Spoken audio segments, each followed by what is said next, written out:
سب سے پہلے آپ کو بتائیں کہ پاکستان کی درخواست پر امریکہ ایران جنگ بندی میں توسیع، خطے میں امن کے لیے پاکستان کا مؤثر ترین کردار۔ پاکستان کی ایک اور بڑی سفارتی کامیابی، صدر ٹرمپ نے کہا کہ وزیر اعظم اور فیلڈ مارشل کی درخواست پر جنگ بندی کا وقت بڑھایا، مذاکرات کی کامیابی تک سیز فائر رہے گا۔ امریکہ کو مذاکرات کے لیے ایرانی جواب کا انتظار ہے۔ بالکل، ٹرمپ کا آبنۂ ہرمز کی ناکہ بندی ختم نہ کرنے کا اعلان۔ خطے میں امن کے لیے پاکستان کے کردار پر ہم بات کریں گے۔ ہمیں جوائن کر چکا ہے ہمارا پینل، جوہر سلیم صاحب ہمارا ساتھ دیں گے، اس کے علاوہ عابد لطیف صاحب ہمیں جوائن کر چکے ہیں۔ آپ دونوں کا بہت شکریہ۔ جوہر صاحب، آپ سے گفتگو کا آغاز کریں گے، بہت شکریہ وقت دینے کے لیے۔ کہیے گا، خطے میں امن کے لیے پاکستان کے کردار کو آپ کیسے دیکھتے ہیں؟ اسپیشلی صدر ٹرمپ بھی اس بات کو اب اعتراف کر رہے ہیں، اس بات کو ایکسیپٹ کر رہے ہیں کہ وزیر اعظم اور ہمارے فیلڈ مارشل کی درخواست پر جنگ بندی میں انہوں نے توسیع کی ہے، تو دیٹس مین ایک اور اچھا گڈ سائن ہے کہ ہمارے وزیر اعظم اور ہمارے فیلڈ مارشل کی جو ثالثی کا کردار ہے وہ ایک دفعہ پھر سے دنیا کے سامنے آیا اور ان کی بات، ان کی درخواست مانی گئی۔ جی بالکل، پاکستان کا کردار تو لوڈیبل بھی ہے اور ظاہر ہے کہ اس وقت پیوٹل بھی ہے، جس کی یعنی کہ اس کی بہت ہی توصیف بھی ہو رہی ہے اور ساتھ ہی ساتھ بہت ہی اہم بھی ہے۔ لیکن دیکھیں، اب کچھ گڈ نیوز ہیں اور کچھ پھر چیلنجز ہیں۔ گڈ نیوز یہ ہے جو بھی آپ نے کہا، دو چیزیں کہ ایک طرف تو پاکستان کے کہنے پہ امریکہ نے جو ہے سیز فائر ایکسٹینڈ کر دیا، اور وہ بھی اوپن اینڈڈ ہے، اس میں کوئی ڈیڈ لائن نہیں دی ابھی انہوں نے، تو یہ تو ایک بڑی خوشائند چیز ہے۔ دوسری طرف جو ہے ایران کی طرف سے بھی ایک بیان ابھی آیا ہے، ان کے جو امبیسڈر ہیں، ان کے سفیر جو ہیں یونائٹڈ نیشنز میں، اقوام متحدہ میں، انہوں نے یہ کہا ہے کہ جی ایران مذاکرات کی طرف آ سکتا ہے ابھی، اگر جو ہے آپ بلاکیٹ ہٹا دیں تو چلیں۔ جو ہے ایک کچھ وہاں سے تو جو ہے نا ایک موومنٹ تو ہوئی، کیونکہ بالکل خاموشی تھی کل ہم نے دیکھا۔ تو اب چیلنجز کیا ہیں؟ دیکھیں، چیلنجز یہ ہیں کہ اس وقت ان کے پاس، ایران کے پاس ایک پروپوزل ہے امریکہ کی طرف سے، کیونکہ وہ جو ساری چیزیں تھیں نا، بہت سے جو مبصرین یہ سمجھ رہے تھے کہ جی سب چیزوں پہ اتفاق ہو گیا ہے، تو اب تو جی بس ایک رسمی ہے، آنا ہے اور شاید آ کے تو بس ایک دستخط ہو جائیں گے۔ تو میں مسلسل یہ کہہ رہا تھا کہ ایسی بات نہیں ہے، ابھی بھی جو اہم ترین ایشو ہے یا ایشوز ہیں بلکہ، اس پہ اتفاق نہیں ہوا ابھی بھی اس پہ ڈائیورجنٹ ہیں پوزیشنز، قریب آئی ہیں لیکن ابھی بھی جو ایک خلیج باقی ہے، اور وہ کیا ہے؟ وہ نیوکلیر ایشو ہے پرائمریلی، جو اس میں پھر دو سب سیٹ ہیں اس کے، اور ساتھ ہی ساتھ پھر اس سے جو لنکڈ ہیں وہ سینکشنز ریلیف کا معاملہ ہے، اور جو ان کے ایسٹس انفریز ہونے ہیں اس کا معاملہ ہے۔ اب یہ بہت ہی کلوزلی لنکڈ ہے۔ باقی دیکھیں، جو ابنائے ہرمز کی جو بندش ہے، اس کے جو کھولنے کا جہاں تک تعلق ہے اس بلاکیٹ کا، تو یہ تو وہ لیوریج پوائنٹس ہیں نا اس وقت، وہ یہ تو ایک کورسو ڈپلومیسی ہو رہی ہے اور ایک بارگیننگ، اپنی پوزیشنز بڑھا رہے ہیں، لیکن اصل ایشوز تو وہی ہیں جس کا میں نے پہلے ذکر کیا، جس پہ اتفاق ہونا ضروری۔ باقی اور بھی اس کے ساتھ چلیں، سبسیڈری ایشوز اور بھی ہیں، لیکن سب سے اہم ترین وہ ہیں۔ اچھا، اب تو وہ ابھی جو ہے سچویشن اس پہ ہے کہ اس پہ اتفاق نہیں ہو رہا۔ بالکل آپ صحیح کہہ رہے ہیں جوہر صاحب، بہت سے فیکٹرز ہیں جو وجہ بن رہے ہیں۔ ہمارے ساتھ رہے گا عابد لطیف صاحب بھی ہمارے ساتھ موجود ہیں، ان کو بھی شامل گفتگو کرتے ہیں۔ عابد صاحب، ہم نے دیکھا کہ پاکستان نے بہت ہی زیادہ وائٹل رول پلے کیا، اور ابھی بھی پاکستان سائملٹینیسلی کنونس کر رہا ہے یو ایس کو بھی اور ایران کو بھی۔ سٹل آپ کی نظر میں آپ کو کیا لگتا ہے کہ کون سے ایسے فیکٹرز ہیں جو ہرڈل بن رہے ہیں؟ کیا وہ انٹرنل ہارڈ لائنرز ہیں یا پھر ایکسٹرنل سپوائلرز ہیں؟ بسم اللہ الرحمن الرحیم جی، بہت شکریہ مجھے انوائٹ کرنے کے لیے۔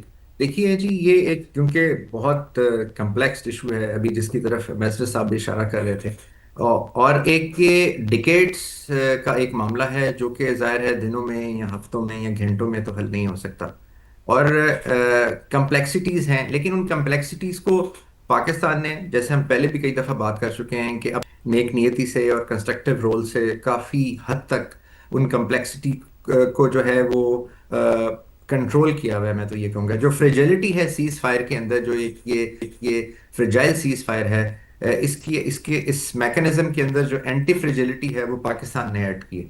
لیکن دیکھیں، یہ اب معاملہ ایک تو جیسے ابھی جوہر صاحب بھی کہہ رہے تھے کہ جو اسٹیٹ آف ہرمز کا معاملہ ہے وہ ایران نے کلیئر کر دیا ہے کہ جب تک کہ جو اب اسٹیٹ آف ہرمز کے بھی کیونکہ دو حصے ہو چکے ہیں، آئی مین اس پوری جو آپ کہہ لیجئے کہ اس جغرافیکل اینٹی کے، ایک تو وہ ہے جو کہ ہرمز آئلینڈ سے لے کر اور پیچھے کی طرف جہاں پہ یہ گلف اسٹیٹس ہیں وہاں تک جاتا ہے، اور اس کی وہ لینتھ ہے جو کہ کرگ آئلینڈ تک اور اس سے پیچھے بھی جاتا ہے، عراق کو ٹچ کرتا ہے، بحرین اور کویت اور قطر یہ جگہیں بیچ میں آتی ہیں، اور دوسرا حصہ اس کا وہ ہے جو گلف آف عمان والا حصہ ہے۔ تو اس کو امریکہ نے بلاکیٹ کر دیا ہوا ہے اور یہ حصہ جو ہے وہ ظاہر ہے ایران کے کنٹرول میں ہے. اب ایران کی شرط یہ ہے کہ وہ دوبارہ ریزیوم کرے گا جب امریکہ جو ہے وہاں سے یہ بلاکیٹ ختم کرتے. اور یہ جو ایران والا جو اسٹیٹ آف ہارمز ہے جی، کیونکہ یہ تو دیکھیں 22 ناٹیکل مائلز ہے اور 30 ناٹیکل مائلز تو ویسے بھی ایک اسٹیٹ کی اپنی ٹیریٹری ہوتی ہے. تو یہ تو ایران کہتا ہے کہ جی یہ میرا نیشنل واٹرز ہیں، لیکن وہ جو گلف آف عمان ہے، ایران یہ کہتا ہے کہ وہ تو انٹرنیشنل واٹرز ہیں، اس کو آپ بلاکیٹ نہیں کر سکتے. اور پھر آپ اگر اس کا کوئی بلاکیٹ ہونا ہے، اس کے اوپر کوئی یونائٹڈ نیشن ریزولوشن ہے، کوئی یونائٹڈ انٹرنیشنل سیکیورٹی جو انٹرنیشنل لیگل آرکیٹیکچر ہے اس کی کیا اس کے اوپر انجیکشن ہے، تب تو وہ ہو سکتا ہے. اور پلس وہ پوری دنیا کو اور پرٹیکولرلی جو اس ریجن کی اور پاورز ہیں ان کو وہ ایریا افیکٹ کرتا ہے. اس لیے یہ جو اس وقت ایز سچ جو یہ کنفلکٹ ہے، یہ میرے خیال میں، میری اپنی رائے میں as a student of geopolitics, یہ زیادہ کمپلیکیٹ ہو گیا ہے. لیکن نیور دا لیس اچھی بات یہ ہے کہ یہ پروسیس نہیں رکا ہے جی، یہ پروسیس آن گوئنگ ہے. خدا نہ خواستہ یہ بریک ڈاؤن نہیں ہوا ہے، بلکہ اسی پروسیس میں جو اس کی جو ڈیٹ پڑ گئی ہے، جس کے اندر اب بات چیت ہو سکتی ہے، بات چیت ہو رہی ہے اور کوشش کی جا رہی ہے. جیسے ہمارے پرائم منسٹر صاحب نے بھی کہا کہ ایک کنسٹرکٹیو معاہدہ جو ہے وہ انشاءاللہ اس آنے والے چند دنوں میں ضرور ہو جائے گا. بالکل عابد صاحب، اور دونوں ممالک یہی چاہ رہے ہیں نا کہ اگر ٹیبل پہ ہم بیٹھ جاتے ہیں، مذاکرات کی میز پہ بیٹھ جاتے ہیں، تو ایک اچھی ڈیل لے کے اپنے اپنے گھروں کو جائیں، ایک اچھی فیس سیونگ ہو جائے، جس کی ہمیں پتہ ہے کہ امریکہ کو زیادہ ضرورت ہے، ایران کو اتنی ضرورت نہیں ہے. کیونکہ کل ایرانی شہری جب سڑکوں پر تھے اصفہان، خرم آباد میں، انہوں نے ایک طرح سے جشن منایا، سیلیبریٹ کیا، پوری دنیا کو میسج دیا کہ ہم کسی پریشر کو لے کے کسی طور پہ پریشان نہیں ہیں، بلکہ ایک یونٹی، ایک یکجہتی انہوں نے دکھائی. جوہر صاحب، جیت کوئی بھی نہیں رہا یہاں پہ، صرف سفارتکاری جیت رہی ہے، اور وہ سفارتکاری پاکستان کر رہا ہے. ہماری ڈپلومیسی پوری دنیا اب اس کی معترف ہمیں نظر آ رہی ہے. سر اس پہ بھی پلیز کامنٹ کیجیے گا. جی بالکل، پاکستان کی سفارتکاری تو بریلینٹ تھی، اور ظاہر ہے پوری دنیا نے اس کو مانا بھی اور تسلیم کیا، اور اس وقت بھی بہت ہی اہم ہے، میں سمجھتا ہوں. لیکن دیکھیں جو ہے نا چیلنجز، جس طرح میں نے کہا، وہ ابھی بھی بہت ہیں. اور اس میں یہ اہم ہے کہ اور آپ نے صحیح کہا کہ اس جنگ میں جیت کوئی بھی نہیں رہا. یہ جیت ہار کی بات نہیں ہے. اس وقت ایک ون ون سچویشن کریٹ کرنی ہے دونوں کے لیے. جیتنا صرف امن کو چاہیے، تو لیکن اس کے لیے آپ کو کیا کرنا ہے؟ اس کے لیے ایک ایسی سچویشن بنانی ہے جس میں دونوں سائڈز کو یہ لگے کہ جو ان کے جو کور مطالبات ہیں، وہ اس جو یہ کور ڈیمانڈز ہیں ان کی، وہ کس حد تک پوری ہو گئی ہیں. اور اس کے لیے ان کو کچھ لچک دکھانی ہوگی دونوں سائڈز کو. کیونکہ اگر وہ گیو اینڈ ٹیک نہیں ہوگا، اگر کوئی بھی سائڈ یہ کوشش کرے گی کہ کوئرسو ڈپلومیسی کے ذریعے وہ اپنی منمانی جو ہے نا کر لیں، اس وقت اپنی شرائط پوری طرح سے تسلیم کرا لیں، تو وہ ہو نہیں سکتا. اس میں پھر یہ بات جون سی ہے، یہ مشکلات کی طرف جا سکتی ہے. اس لیے یہ اہم ہے اس وقت سب سے پہلے تو یہ کہ مذاکرات کی میز سجے. اب دوسری یہ کہ جو کور ایشوز ہیں اس پہ اگر شروع میں ایک جو ہے نا بہت جامع اگریمنٹ ہونا تو مشکل مجھے نظر آتا ہے بالکل شروع میں، لیکن کم از کم کوئی ایک ایم او یو ہو جائے، ایک فریم ورک اگریمنٹ ہو جائے، تو اس کے بعد جو باقی پھر امور ہیں ان پہ ایک اسٹرکچرڈ ڈائلاگ جو ہیں ایکسپرٹس کے ذریعے وہ کنٹینیو کرے.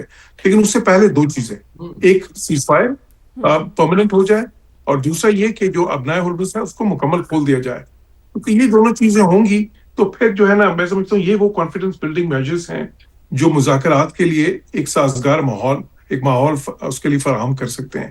اور اس پہ دونوں جو فریقین ہیں اس وقت ان کو دونوں خس پہ آنا چاہیے. بالکل جوہر صاحب، یہی والا پوائنٹ جو ہے نا میں عابد صاحب آپ کی طرف لے کر آؤں گی. جیسے جوہر صاحب کہہ رہے تھے کہ بہت سے کور ایشوز ہیں، اور ان میں سے ایک جو سب سے اہم کور ایشو ہے وہ ہے آبنہ ہرمز کی بندش، جس کو ابھی بھی برقرار رکھا گیا ہے. ایسے میں اس سچویشن میں اب دونوں فریقین کے پاس نیگوسیشن کے لیے کیا آپشنز ہیں؟